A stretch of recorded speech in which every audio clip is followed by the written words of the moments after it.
Hi, this is Anthony. Welcome back to my show. Lately, Scientology based podcasts on YouTube, and in particular ones under the umbrella of SPTV, are really starting to blow up. If those are of interest to you or you know anything about Scientology, you've probably heard of the name Xenu. While doing some research today for a background informational video on the subject, I happened to find something interesting that I hadn't seen before. That being a connection to its creation by Stan Lee and Jack Kirby, who we all know from Marvel Comics, so be sure to listen to the end of this video to find out about that. Some background.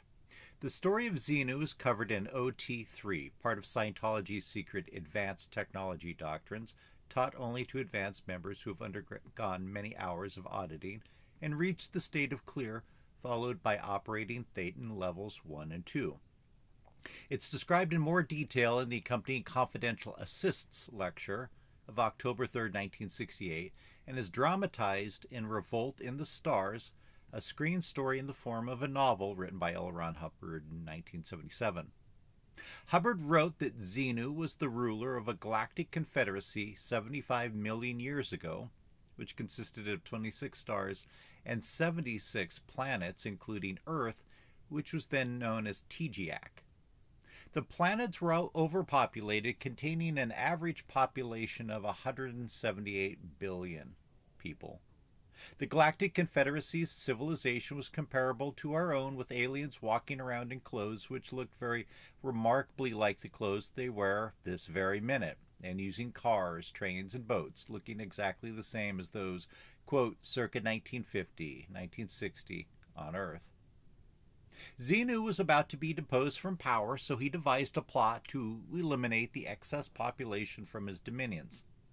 With the assistance of psychiatrists, he gathered billions of his citizens under the pretense of income tax inspections, then paralyzed them and froze them in a mixture of alcohol and glycol to capture their souls. The kidnapped populace was loaded into spacecraft for transport to the site of extermination, the planet of Tegeac, or Earth.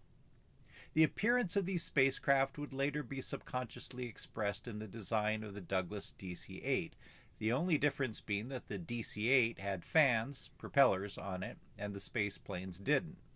That's Hubbard's quote. When they had reached Tegeac, the paralyzed citizens were offloaded and placed around the bases of volcanoes across the planet. Hydrogen bombs were then lowered into the volcanoes and detonated simultaneously, killing all but a few aliens. Hubbard described the scene in his film script, Revolt in the Stars, quote, simultaneously, the planted charges erupted. Atomic blasts ballooned from the craters of Loa, Vesuvius, Shasta, Washington, Fujiyama, Etna, and many, many others. Arching higher and higher up and outwards, towering clouds mushroomed, shot through with flashes of flame, waste, and fission. Great winds raced tumultuously across the face of the earth, spreading tales of destruction. Unquote. That's from Elon Hubard, Revolt in the Stars. Now disembodied victim souls, which Hubbard called Thetans, were blown into the air by the blast. They were captured by Xenu's forces using an, quote, electronic ribbon, unquote, which also was a type of standing wave, and sucked into vacuum zones around the world.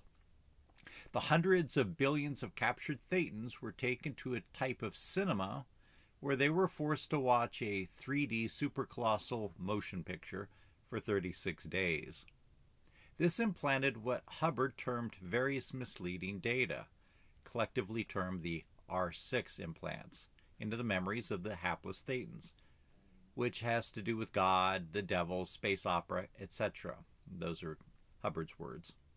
This included all world religions. Hubbard specifically attributed Roman Catholicism and the image of the crucifixion to the influence of Xenu. The two, quote, implant stations, unquote, cited by Hubbard were said to have been located on Hawaii and Las Palmas in the Canary Islands. So let's look at the main character in our story. The name has been spelled as Xenu and Xemu. The Class 8 course material includes a 3-page text handwritten by Hubbard, headed, quote, data, unquote, which the Xenu story is given in detail. Hubbard's indistinct handwriting makes either spelling possible, particularly as the use of the name on the first page of OT3 is the only known example of the name in his handwriting. In the Assists lecture, Hubbard speaks of Xenu, and this is a quote, Xenu, could be spelt Xemu, unquote, and clearly says Zemu several times on the recording. The treatment of Revolt in the Stars, which is typewritten, uses Xenu exclusively. Now here's the really interesting thing that I wanted to focus on, and I've never heard this before. It's been speculated that the name derives from Xenu, an extraterrestrial comic book villain who first appeared in the story I Was a Slave of the Living Hulk in Journey into Mystery number 62 from November 1960. He was created by Stan Lee and Jack Kirby.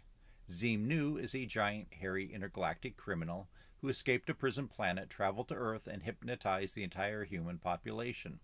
Upon Xenu's defeat by an electrician, Joe Harper, Xenu is imprisoned in a state of continual electric shock in orbit around the sun, and humanity is left with no memory of Xenu's existence.